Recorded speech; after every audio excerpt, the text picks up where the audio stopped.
Oh, yes. This is the Hardcore Marketing Show. My name is Casey Cheshire, your host for this epic journey. And today's show has a sponsor. What? Cheshire Impact. Who are these guys with the same last name as me? On a mission to help you maximize your use, marketing automation, and CRM. CheshireImpact.com. Bam. Now, my guest today, so excited. I've been waiting, counting down the days. Everyone's counting down the days to the holidays. I've been counting down the days to this conversation. She launches companies. She's a brand recognition expert. She is a marketing wizard, amazing person, chief marketing officer at LeanData, formerly marketing at both Marketo, VMware. Karen Steele, how are you? Hey, Casey. Wow. What an intro. Thank you for that. You're welcome. I feel like I still left things off, but I hope that I did it justice. You did. And I'm delighted to be with you today. Thank you so much. And happy early holidays. Yes, the holidays are coming. I don't know. I didn't wear my Santa hat, but I could have if I wanted to. So, I wanted to kind of circle people around to the theme because there's a lot of things I know. I mean, your experience in both marketing automation and that higher level marketing and strategy, we could talk about everything. And so we kind of had to circle the wagons and talk. The theme really is around some of these higher level strategies, what is and isn't true around them. We also want to talk about marketing data because, garbage in, garbage out. It's so important. And I think people miss that step and then their results speak to that. So we want to talk about all these things. And so what I want to do now is pass you Thor's hammer. Here you go. It's a little heavy. Now take this hammer and smash some myths for me. What kind of bogus strategies have you been hearing in the marketing world? They're driving you crazy and you just want to set the record straight and, teach me and everyone listening. Yeah, so I've been thinking a lot about this. So fun topic. Obviously, as marketers, we're in the business of creating, dispelling FUD, but also creating some of the nonsense that everybody hears about out there. And Sure. I guess the one thing that sort of bugs me is this idea of the fearless marketer. Okay. I mean, come on, Yeah. guys. Of course. I mean, like marketers are got to be on the edge of their seats every day, but I think we have to be focused on the revenue-centric marketer. I care less about somebody being afraid, and wanting to, take the next step. I just think nowadays it's so important. For years, our profession has been plagued with the labels like arts and crafts or the people that spend the money but generate no revenue. And right. I think in B2B, for your audience and the folks that are out there listening to, we are revenue marketers. That's what we do. So enough of this fearless crap. Let's talk about being smart revenue people. Let's talk about being digitally savvy. Let's talk about why the data matters. Let's talk about delivering results and aligning with your sales counterparts, because today that's what it's all about. Sales and marketing alignment. I love what some of the folks at Pardot and Nate Skinner talk about when they talk about the blame game. The blame game of the sales and marketing stuff where everybody wants credit for something else, and it's time to just partner on revenue. That's what it's all about. No, I love that. Partner on revenue. Like, what are you going to partner on?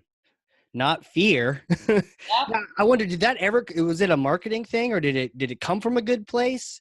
The idea of the I think, I wasn't at Marketo when that came to me. I think it was a theme for the Marketing Nation conference, which I think is fine as a conference theme. But I think as that being your umbrella message, to me, I'd rather have marketing teams today believe that they have a seat at the table with sales, believe that they're revenue-centric, believe that their job is just as important as their sales counterpart. And so for me, the theme I care about is revenue-centric marketers. That's what it's all about. I love that. You know what's interesting? I was just thinking about this. If you tie things to revenue, you've got nothing to fear. Like you'll have a seat at the table. You only ask for 10K, but you're tying it to revenue and they see an ROI. Guess what? Would you like 20 or 30? You're like, okay. Like, things happen when you tie things to revenue. You're getting out of that. I hate that action-based, the old school mentality. I don't know if it was B2B, but I once had a CEO ask me, this was when I was little, Casey. And he said, Casey, how many emails did we send this month? And I actually knew the answer, which is surprising. And it was about 1 million. So I was like, it's about 1 million. He said, okay, well, next month, let's make it 1.5 million. Yeah.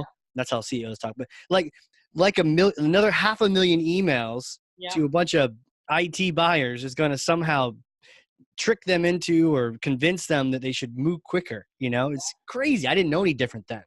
I do now. That's right. No, and today, I back since I was at Informatica, I mean, my marketing teams have always signed up to a number. Like, we are responsible for a percentage of the pipeline. And I think marketers have to have that mindset today. We carry as much, we may not get the same type of commission in terms of our pay structure as a sales or account executive gets, but you gotta be responsible for a number for pipeline so that you got skin in the game too. So it's about revenue-centric marketing, not fearless. I love it. Again, nothing to fear with there's revenue is here. Whoa. Whoa. TM. Yeah, you can have that one. That's awesome. Okay, so that one is smashed. It's the wrong focus, whether it was good or not at the beginning. We get it. But and courage means you might still have fear, but you're still going to do it anyway. So there you go. Smashed. It's gone. What else do you want to destroy? I mean, this is marketing therapy here. What else should we crush? So I am a big fan of John Miller. He's the founder of Engagio, co-founder of Engagio, and they do some really cool stuff. We're sort of in a similar space as them, but the idea of account-based everything, I mean, is that really possible? I think, all of us as B2B marketers have always focused on target accounts. And so having that sort of as part of your vocabulary and your language, et cetera. Technology is only helping us do that better now, but I'm not sure that it's account-based everything. I still think that there are motions for account-based selling, motions for account-based marketing, but it's based on the core principles we've always understood, which is if you focus on those accounts, they're going to be most profitable for your business. You're ultimately going to be more successful. So today, lots of tools and technology help you do that. So not sure that it's account-based everything, but I like account-based marketing. Yeah, tell me about that, because I was really skeptical at the beginning, and I've had a chance to talk with Sangram on here previously. You kind of helped me set the record straight, because I got a lot of that marketing-y stuff before I got to the meat of it, talking to him in person. You hear all these things, and I think the majority of us are kind of tapping our fingers saying, wait, we've been doing that at my little company or big company, wherever you're at, for decades before I was even in marketing. Sales have been going after accounts, telling us which ones they want to go after. Not everyone, but I think it's been around. So like, what's new about it? Is just that technology has been here, or is it just a buzzword? What's your take? Well, I think it's been around since the beginning of B2B marketing. Companies have always focused on certain accounts that, again, are in territories that are rich for their business, that, companies develop an ICP, an ideal customer profile. They look at companies in territories based on the size that fits them best, et cetera. So that has been going on since the beginning of time. Right. I think what the account-based concept, helps people do is really organize around programmatic things you can do. So when I think about account-based marketing, it's a better way to do field marketing. A true partnership with sales, where sales and marketing together agree who the target accounts are, and they put numbers against what their goals are for those accounts and what kind of penetration they're going to see, et cetera. So I think there's some wonderful technologies, and Engagio's doing some great stuff. Obviously, we have some interesting solutions. Our friends at Terminus and others, demand-based, are doing some great stuff in the account-based world. But I don't know. I don't think it's account-based everything. I still think as marketers, we focus on field marketing, target accounts, and sales and marketing alignment, and that's account-based. So that's where I come from on that. Not necessarily a smash, I guess, but hopefully I hit it upside the head a little bit. I think so. Now, can you do those three? What were those three things again? That you were field marketing, sales and marketing alignment, and target account programs. Awesome. You said target account programs? Yep. Okay. And that is really what ABM is to you? That's what it is to me. Yeah. There's a lot of ways you can orchestrate campaigns and programs. That's what a lot of this technology does. But it's aligning with sales on who the accounts are based on your ICP and your territories and how you want to go to market. And then it's strategizing on the different programmatic ways to get there. It's not just sending a personalized gift to somebody, but it's really understanding your buyer and having sales and marketing go at them together in an orchestrated way, whether that be through a personalized email campaign or a targeted ad or a customized, personalized PFL sort of a package that arrives in your office. So there's tons of Right. cool ways to sort of orchestrate it, but it's really the same idea. Right. Right. With the technology around, there's something you said that really stood out to me. The idea of, one, we're understanding our buyer, and two, we're aligning with sales on it. Yep. And technology aside, all the like, you need to do that. And in anything, any program that encourages us to get to know our buyers better and helps us align with sales, like that's the right thing to do. Whether you call it ABM or call it getting to know your buyer, win loss, buyer personas, whatever the case may be. Yep. That's a great direction to go in. Yep. And that kind of goes back to the revenue-centric B2B marketer, which is you got to have a seat at the table and you got to own a pipeline number, because that way sales believes you're committed. There's always a skepticism about, again, I go back to one of the comments I always hate to hear about marketers are they're the arts and crafts department, or they're the people that do brand stuff. It's like, no, we're the other half of the revenue equation. And to get the respect from your sales counterparts, you better be thinking that way and be very revenue centric. And it really does start with data. Does start with data. It arts and crafts. I hadn't heard that one before, but I've definitely heard the print shop for the sales team. There's that one. The other one I used to love when I was at Apple in the early days, we used to call ourselves the Department of Waste and Fraud, because we spent all the money, but we didn't necessarily contribute revenue back then when Oh gosh, we waste weren't and getting. fraud. I know. Who Pretty called funny. it that? Did you self call it that, or was that like a It was Steve sort of an Jobs thing? inside joke. Yeah. Yeah. Sure. Yeah. All the, especially if you're just doing activities or just creating collateral, and you're not asking for that responsibility. I had a question for you on that, because obviously you've been in senior level positions. You've been in that seat at the table. Have you ever not had a seat at the table? And was it just a matter of you claiming revenue responsibility? I was curious, how that sort of transition has ever happened. Yeah, so all companies are organized differently. I think for most B2B software companies, the demand gen usually has a number that they're aligned to, and there's a partnership with sales. Sometimes larger organizations, I will tell you at VMware, we had the right methodology, but my team built campaigns and my team didn't execute them because we'd hand them off to the field to execute. So there was a partnership, but I didn't actually own a number for execution because that was the responsibility of field marketing in the various regions. So we were responsible for developing a core set of campaigns for the year based on some company level themes, but then the handoff was the field team. And so I wasn't as closely aligned to the number as I typically have been, but every other B2B software company I've been at, the marketing team and demand gen in particular owns the number. You start at the beginning of the year with the plan of record. Based on the plan of record, you and the sales ownership figure out what's the right distribution of revenue and what you need to generate in terms of pipeline, et cetera. And so that's usually a process that starts early, and many of our customers are going through that process right now. Makes a lot of sense. Did you sense like a difference in the power set and like not being at the table when you weren't directly executing those campaigns, when you passed them off to the field? Was it like a different feeling because you were kind of you're back to designing crafts? I definitely it felt more like being sort of a supporting cast member as opposed to being a regular member of the cast. Yeah. But that was the way VMware ran it, and it worked well for them.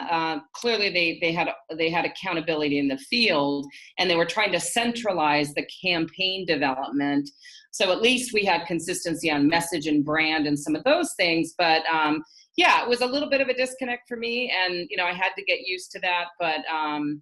But we were still part of one team. And I would say that my team, even at VMware, still very much considered themselves to be revenue marketers. And that's what B2B folks have to do today. Absolutely. I've often heard it called like the revenue team, Yep. Sales, marketing, but we really are aligning to this singular process and not having two different processes and two different siloed data sets and all these things, Absolutely. And that's where oftentimes the sort of the glue to that revenue team is the ops function, because Yes. they're the folks that are running your CRM systems and your marketing automation tools and all the other technologies that ultimately take all your data about customers and prospect and tie it all to the pipeline and attribute it back to what performed well where when, and that's the fun part of connecting the dots. Right. That's the right kind. I once did bump into someone who was the human connector between their marketing automation and their CRM, and they had to like manually enter that. That's not what we're talking about. We're talking about someone in an ops role who's one foot on each canoe kind of thing, and they're seeing the requirements and helping translate, almost like a little bit of a marriage counselor for sales and marketing. I like that. Yeah, no, it's funny. We have one of our customers is a great company called Ring Central. Oh yeah. And the guy who runs sales ops there, he actually, so ops, OPS, he calls it sales, it's operations, productivity, and strategy. That's what ops in his mind stands for. And so the other idea that ops people are just sort of the kind of engine room machine people that kind of keep the trains going, that's one piece of the equation. They are ultimately the ones who are very involved in all the strategy around how do I get more productivity out of my reps? How do I ramp people faster? And just all the strategy around technology and campaigns and all the channels and go-to-market strategies. So it's a super important, little bit of an unsung hero kind of a position that I think we see these days.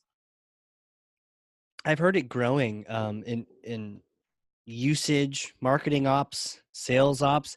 Do you end up seeing people in both the marketing and the sales ops? And then is it one more important, or is it kind of the same role, or how do you? So it's an awesome question, because I think it's evolving. There's actually this new position that we hear often, and we have this in our own company today, which is revenue ops. So I like it. Somebody that sits right in the middle, and they sit right in between sales and marketing and finance and biz dev. Because when you think about ops, it has to support your partner channel, your customer success team because of upsell and cross-sell and renewals, and sales and marketing. And so this revenue ops idea is a really big one. But we equally sell to, in some companies, it's the marketing folks have, more the data-centric ops people, and in some cases it's sales, but it's a little bit of a mixed bag, but we love the idea of rev ops. Right. I guess the challenge is always, who do they report to? Yep. But that being said, when they're centrally minded, maybe they have dots to different sides, then at least they're thinking about both sides and the whole process. And I've seen it, we have folks in our customer side who have a business ops team at the company that reports into the president. We have folks that are go-to-market ops teams that report into a CRO. As data here, we have a head of rev ops that reports into our head of finance and ops. He's got all the G&A, and so that makes sense for us. Huh, I see it. So it could technically change in different places. Yeah, makes sense. So already within a short period of time, and this is what's cool. We call it hardcore marketing, and some people take it seriously. I've had some sales trainers on here, and I'm pretty sure they swore more in the prep call than all the other episodes combined. It's been fun, but you've already smashed some pretty popular things, or at least things that are out there. The idea of the fearless marketer, and smashing things can be dangerous. But I love that you're saying like, look, wrong focus on revenue. And then we're smashing, the ABM everything. ABM is important, but more importantly is the knowing your buyer, agreeing with sales on, aligning on that. Yep. So I got another one for you. Yep. And this one drives me crazy because I hear this word get overused. AI, right? Which I think of as Skynet coming to get us, but people use it now all the time in marketing. Have you been seeing that around? What do you have to say on that? Is there some smashing? Should I put my eye safety goggles on, or? So I'm a huge fan of data and analytics. So just to put that out there. I spent a lot of my career at data type companies. So the concept of AI, I think, is a great concept, but it is sort of the shiny new object. I mean, if you think about 2 or 3 years ago, the big buzzword was big data. Well, now it's AI. Isn't AI just sort of a relabeling of big data? And I think the outcome is great. I think we all want better analytics, and we all want to understand data to make smarter decisions. And business intelligence has been around for decades and decades, but I think putting a new label on it is, it frustrates me because it's just another buzzword. But at the end of the day, you have to fundamentally get your data right before any of that stuff matters, because you can't have good analytics and you can't have artificial intelligence unless your data schema is in your data house is in order, basically. Got it. It makes sense because you put they're running off of instructions. You put the wrong instructions in there, they're going to come to the wrong conclusions. With the artificial learning can only learn what you give it, so that makes a lot of sense. Or augmented. And I think the idea that the machine learning techniques that we're training these systems and robots to learn more and be more aware of the data and conversations. I think all of that's great, but again, it starts with where the data is in the first place, and we all want better analytics. So AI is ultimately a good thing, but I think it's a sort of a shiny new toy, sort of window dressing at the moment. Right. And what's funny is I think it's marketing, and we're kind of guilty of it. So it's like, I love marketing, but sometimes, guys, oh, well, I guess it is what it is. But the question then is, how do you get your data house in order? How do you even wrap your head around it? I think a lot of people out there have duplicates. They have missing data. They have bad data that's hiding in places where no one's going to tell them it's bad. They have all these things going on, and then they're being asked to then execute campaigns against it, Yeah, well, I think, that's sort of the genesis of where LeanData came to market. I mean, the company philosophically started as a lead to account matching provider. So the idea that within your CRM system, there are just inherently some things that weren't built out, and leads and accounts are different objects and they don't talk to each other. And so, we started out early on, and honestly, what you mentioned, dedupe, that was one of the early use cases that our customers had, is they just wanted to clean up the data. They had dirty data in their CRM. What we realized after that, of course, is that people didn't want to just tidy up their data. They also wanted then to be able to manage their pipeline in a more predictive, proactive way, so that they could route and distribute and assign leads to the right people at the right time. And some of the stuff you can go build complicated rules and in your CRM system and do it, but what if you had an automated way after you clean the data up to do that? And that led us then to a marketing attribution product, which was just a way of then showing the analytics of what was the journey of every time. So this account, I touched this account and on this many occasions, because I ran all these campaigns in my pipeline, what does the life cycle of that look like in terms of the marketing journey and impact of a program? And so it was a very natural evolution of use cases for LeanData, but our entire existence has been about getting the right revenue data to the right people at the right time to help companies, get to revenue faster and ultimately improve and accelerate their pipeline. That's interesting history. So you started out just with the idea of matching accounts and helping people clean the mess, and then from there progress into the pipeline management, helping with the routing, and then actually getting into the life cycle I mean, that seems like Pandora's Yep. box to try to be able to I mean, talk about big data, all the different, if you have the data points that are there. That's really cool. Could we Yeah. dive into like Well, and clean first? yeah. So, Yes. yeah, So I mean, let's talk. One of the things I also wanted to yeah, mention is kind of going back to the ABM thing that we were talking about, which again, a huge fan of ABM, but typically companies that are doing any kind of a target account strategy, that's just one of their go-to-market motions. They probably have an right, inbound, a mechanism and an outbound mechanism, and they're doing a little bit of ABM, and they might have a whole partner channel thing. And so what we found is that what companies need to do once they get their data in order in their CRM is manage a multitude of ways to execute their programs and make sure that the path to revenue with respect to the data is in the right way, and that's what we help companies do. And that's why, again, attribution was a natural kind of building block that we helped companies visualize after we sort of did the other pieces for them. But it's been a fun journey, and today we have about 30% of our customers use our attribution capability. We haven't marketed it as well as we probably could. That's something you'll see a lot more from LeanData going forward. But we are a company that cares deeply about improving the CRM experience and understanding the entire buyer journey. right, right. Huh.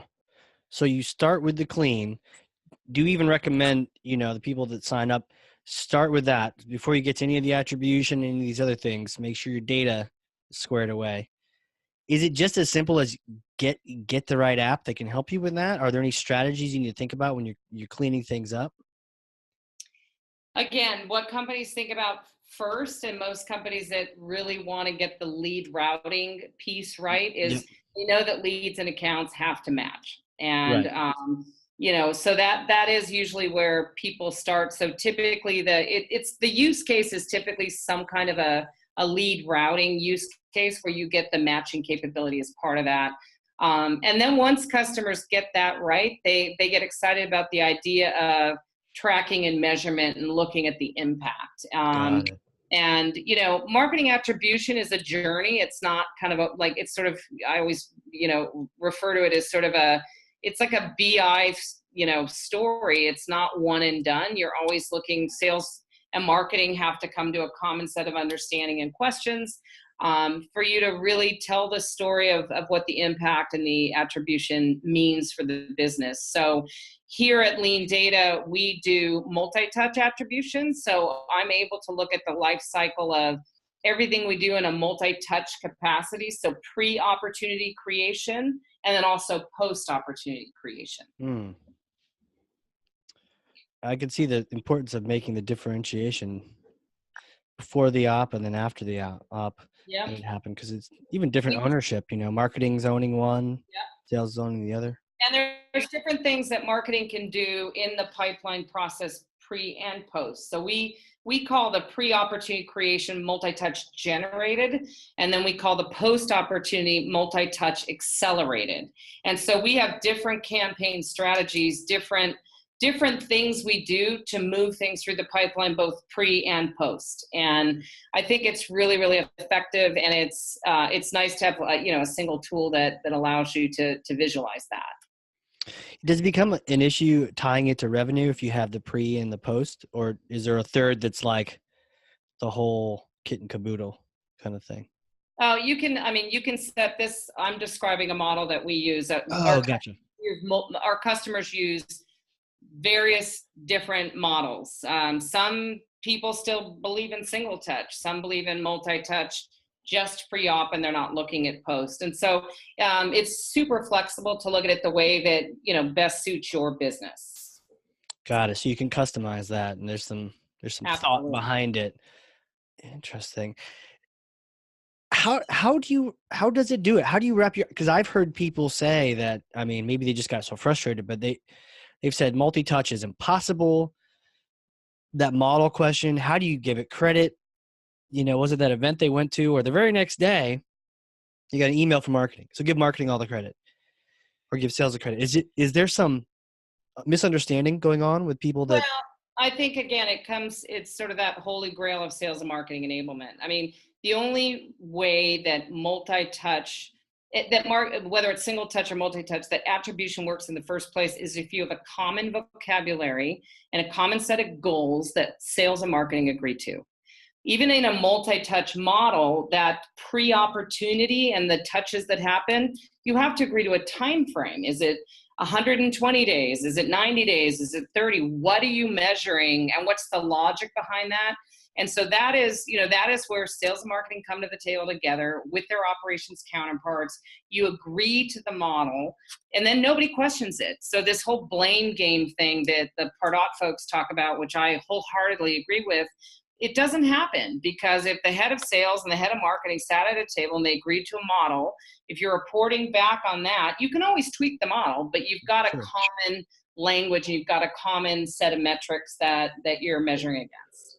Very cool. I see the importance of it. So not just rushing into it, but again, sitting down with sales and the common vocabulary.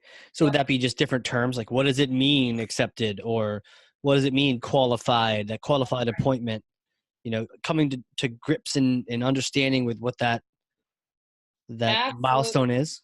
Absolutely. And it could be on, you go to an event. A lot of B2B marketers today go to a bunch of trade shows. Well, at trade shows, you might set up unique meetings. You might have dinners. You might have people who visit your booth. You might have people that go to your session. All of those are unique experiences within a campaign. So how do you want to divide and sort of look at what, the ADR or the SDR set up the meetings, so how do you kind of look at all that stuff? So I think it's the common vocabulary has to do with it starts at the beginning when you put together the plan of metric, when the plan of record, when you start to look at what are the kind of programs we're going to do and how are we going to measure those programs, and what's the window if we're going to look at multi-touch, sort of generated, and then if we look at pipeline after op creation. And so, we have super sophisticated customers that are doing far more than we're doing using our own technology. That's awesome. That look at it in the way that, again, that meets their particular objectives, but there's never a successful customer for marketing attribution which isn't a place where sales and marketing came together and they designed the model together. And it is a journey. Anybody who uses marketing attribution will tell you you're always tweaking it, for the betterment of learning and understanding the business. Very cool. I feel like I'm opening this guidebook on attribution, because I think we get wrapped around technology so much we forget that it works when we've set the right parameters. So vocabulary, I heard, time frame, I heard a couple of times. Yep. Is there anything else that we need to do or think about or even set up when we're thinking about going for multi-touch? Again, just get your sales and marketing teams in the same room. Yeah. Get them all to it's more than just head nodding. It's you're going to get into a blame game thing if you can't look each other in the eye and say, we agreed that this is the way we're going to measure it. Now we can go change the model, but we need a common set of metrics. And so that partnership with sales and marketing, and again, we find that the operations folks, rev ops, rev teams are often the best team to pull that sort of collaboration together. Right. Huh. This is very cool. I can see how it's that much more possible to get at multi-touch. It's not as this concept in the air, because you're aligning with sales and you're getting on the same page so that the numbers mean the same thing to both of you. That's exactly right. Very cool. This seems like it's now become much more possible. Obviously, through LeanData, it seems like a trend. Do you see this being? It's much more possible for a lot of people now that tech is there to support it. Yeah, and I think that I think there's a reason why Salesforce and Pardot and others are investing in their marketing analytics. There's a reason why Marketo bought Visible. There's a reason why we've been having a lot of success with our marketing attribution product, because it's a natural outcome that people want to understand and measure. The difficulty is every company looks at it differently and has a different set of questions. And so you're not going to get an out of the box, here's your dashboard, Casey, just for you, because your counterpart's going to have different questions than you have. And so it's a little bit of a consultative process. So we typically work with customers, and we have some of our consultants, and we work with some great partners, a company like RevPulse, which does this for a living. They really understand marketing attribution and what customers in the Salesforce Marketo universe really want. And so they can build repeatable solutions, et cetera. But you need some people that understand the technology as well. Right. Yeah, I think RevPulse are the ones with the cool hats. I don't know if I've seen the hats, but you could be right. Yeah, we were just there at the World Tour recently in New York, and they've got these cool designer hats. And one of the guys on my team, Logan, he's like, "Man, I love your hats." And he had all the hats except for the orange one, but he finally got the orange one. But hey, if these guys are listening to your podcast, hopefully they'll send you a hat. Right, or send him to Logan. He's your biggest fan. He wears them everywhere. It's great. It's apparently a designer trend down in Atlanta. But so a shout out to those guys. This is really multi-touch is possible when we approach it from the right way. Absolutely. What kind of decisions do you make based on the information you get, like even internally, and how do you make decisions on it? So you've done the prep work, you're working within your own tool now even, and then what's the output, and then how do you wrap your head around how to take action on that? Yeah, absolutely make decisions on trade shows. I know which ones delivered for us and which ones didn't. And again, it's not just, how many people did I scan at the booth? There's a multitude of other things you do. But trade shows and events are huge investments for B2B marketers. And understanding that really helps us, target our spend. We absolutely, of course, the ABM oriented things we've done perform well. No surprise. I think if you're really dialed in partnership with sales on who are those target accounts and what are the personas and how are you going to go about reaching those? And there's a design play where sales is doing some outbound stuff and marketing is doing some inbound stuff. It's all of those partnerships. So, at the start of, we're going into a new fiscal year, and we used our multi-touch marketing attribution data to make decisions on trade shows, on certain media buys. Turns out LinkedIn is a great place for us to do very targeted campaigns. So we'll probably be doing more with LinkedIn in the coming year, and we were able to, of course, see that through some of the data as well. Awesome. That's really what we've always been trying to get at in marketing, is understanding what we're doing that actually has effect. Tying back into the revenue conversation we had at the very beginning, like being able to see what different levers are having the positive effects we want and what aren't, so we can stop doing those and do the more profitable ones. That's so cool. Are there any other trends you see happening? I mean, we're going, holidays coming up, we're going into that new year, 2019. It's an odd year, odd number. I don't know if it's a new trend, but I think just, for B2B marketers in general, customer advocacy is still king, right? You've got to pay attention to your customers. In a SaaS world, that's what it's all about. And so we're seeing more focus, and we intend to put a lot more focus around some of our customer programs. We love G2 Crowd and Trust Radius and some of these review platforms that help peer-to-peer reviews happen in the market, which just builds credibility around how people are viewing your products and your services and how easy it is to work with your company. So we have a lot of stuff we're doing with, creation of user groups. And we have something called OpStars, which is sort of a community of these operation leaders where we do a conference. But, could we turn that into an actual community and share best practices and networking in an online forum? And so I think, the customer centricity, everybody talks about it, but it's super important even as a smaller company. I have a dedicated person who's looking at advisory boards and user groups and user events and customer days, and obviously we do tons with Salesforce and Marketo and things like that, but just having a unique experience for your customers and learning from them is super important. And that's a trend I can get behind. I mean, that it's one of those, it's not self-serving. Yep. I think in the past, SEO, was that way where it's like, ooh, how can we trick people and trick the servers? And they've gotten so good at Google at sniffing that stuff out. You just need to write good content that gets shared socially. Like, it's That's just right. write helpful content. I love that marketing is coming around. People are getting empowered enough. It's not about tricking or, the old Mad Men type, commercials. It's like, help these people out, give them a place to meet their cohort and their peers and have them, share ideas. That's awesome. Yeah.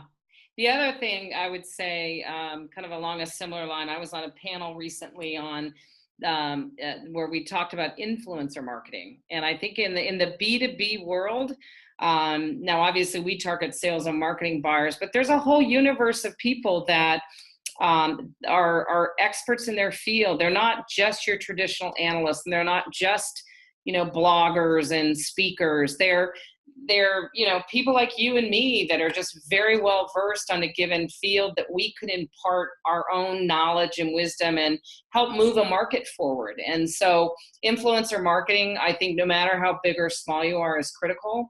And we make investments in that area. Social media is a great channel for that. And that's, that just is going to continue to grow for the B2B marketer. Oh, very good. Very good. This is yeah, I'm wondering, right?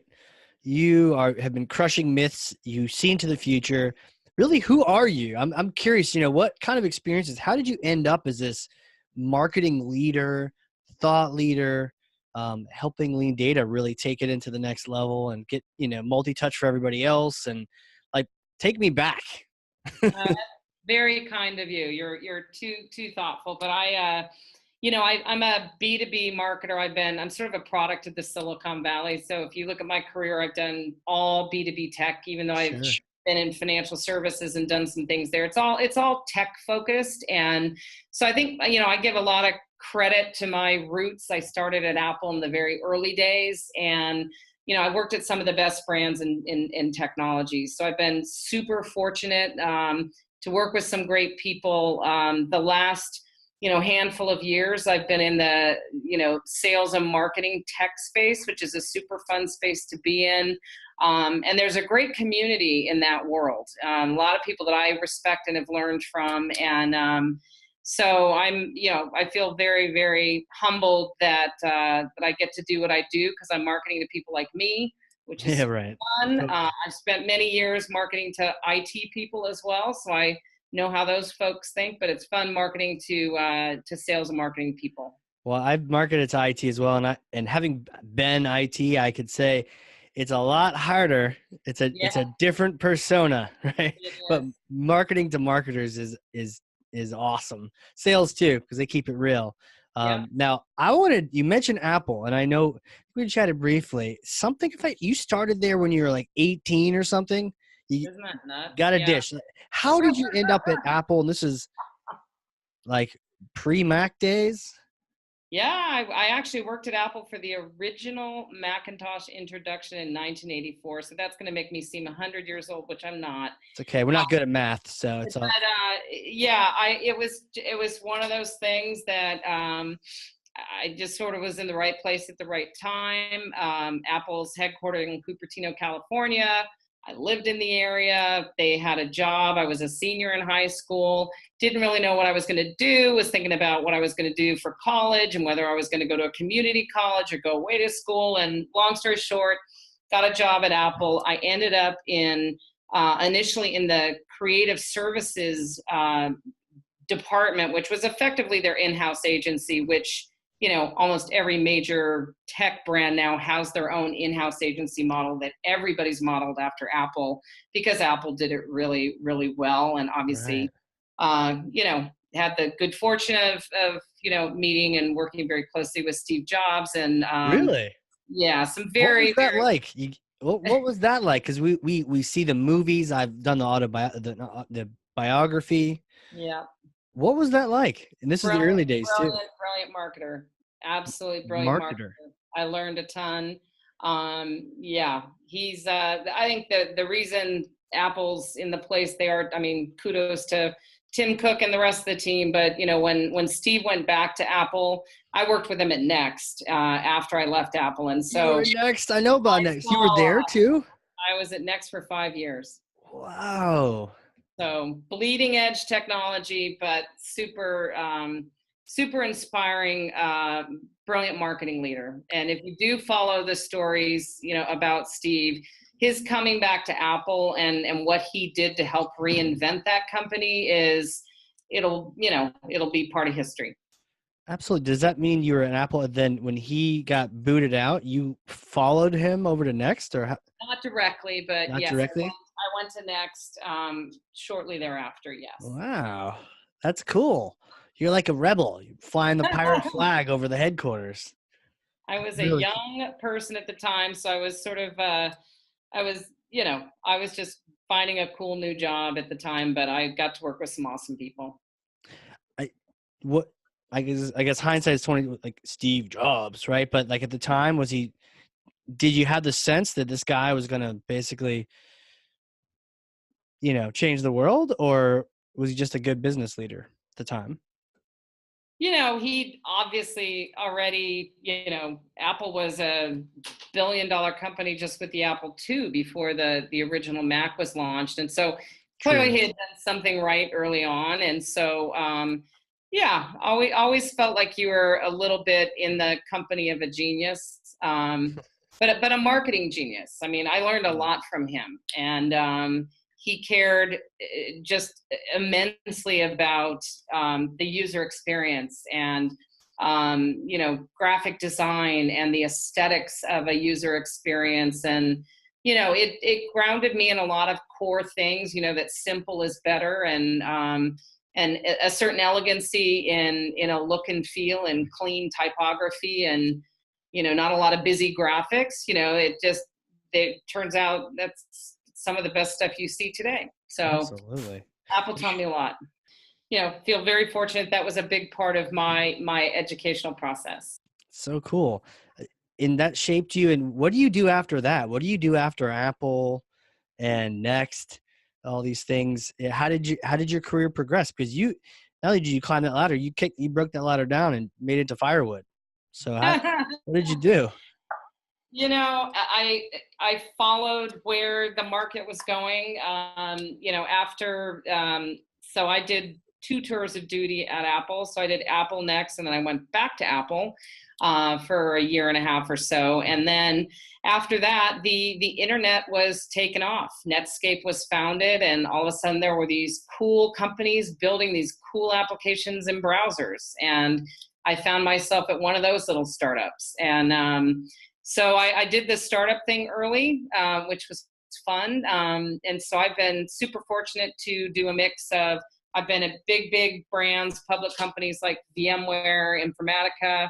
I've been at medium size company, and then I've been at small, you know, really entrepreneurial startups too, which is just a super fun, you know, way to be able to round out your career. So I feel really fortunate to have done that. Absolutely. And now you spend a lot of time when you can, because obviously you're really busy doing what you do, but getting outdoors, it sounds like, and up Yeah. to Lake Tahoe. Is that where you like to go to? Yeah, one of my favorite places on the planet is Lake Tahoe. It always has been, and I was fortunate enough to buy a vacation home there about 13 Nice. years ago. So I'm on the water. I have a boat, so I spend as much time as I can in the summer, and I love hiking and boating, and I love it in the wintertime too. But it's, you know, more my favorite in the summertime.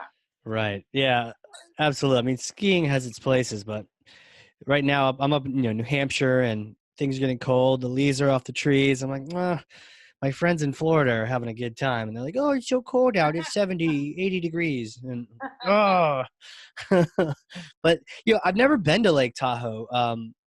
Is that a place you bring the family to, or is it more just Absolutely.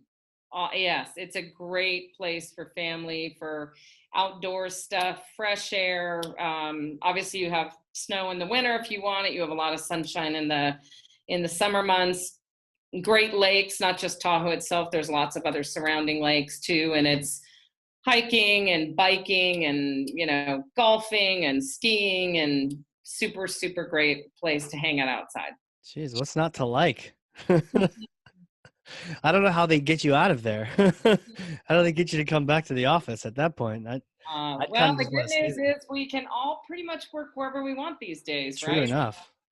So I just happen to have a really nice view sometimes when I'm up there. Totally. Man, so cool. Well, this has been fun. Thank you so much for coming here. I'd love to ask you, what kind of links or, where can people connect with you and connect with LeanData? So you can connect directly with me at Karen@LeanDataInc.com. Happy to take your email, any questions you have. And you can find me on LinkedIn and on Twitter. I'm pretty active socially. So my Twitter handle is Karen M. Steele, and I would love to engage. B2B marketing is one of my favorite things, and love working with folks to help them connect and network, and would be happy to do that. Awesome. We'll definitely put all those links into the show notes so people can click right through from the description. But this has been awesome. Thank you so much for coming, and I've learned from you. I don't know about you, but I've got like front and back pages of notes that I've taken here. I mean, my brain is expanded in terms of how multi-touch is possible now. You do the right prep for it ahead of time. Great stuff. Thank you so much. Awesome. Thank you. And happy holidays. Yes. Happy holidays. And for everyone else out there, share this with someone. Get them this information so that they can prep themselves and have some awesome data going in so they get great campaigns and they get great multi-touch and all those good things. So get this in their hands, and then we will see you all next time.